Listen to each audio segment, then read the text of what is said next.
Winning go, Dinara is Carab, Dugu's favorite, Golden Rage on the outside is Boss. Pogi down on the inside is Celestial.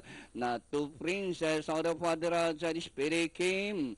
Rounding the far turn, Dinara and Scarab. On the outside is Golden Rage.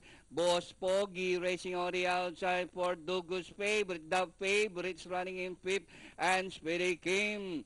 As they race the final corner, Dinara by about 2 lengths. Golden Rage Scarab. Dugu's favorite, the favorite running in fourth position, Boss Pogi. Entering the finish line, Dinara by about 5 lengths, Scarab and Golden Rage, Dugu's favorite. Entering the finish line, number 1, Dinara is Scarab, Dugu's favorite. Golden Rage, Boss Pogi. For you.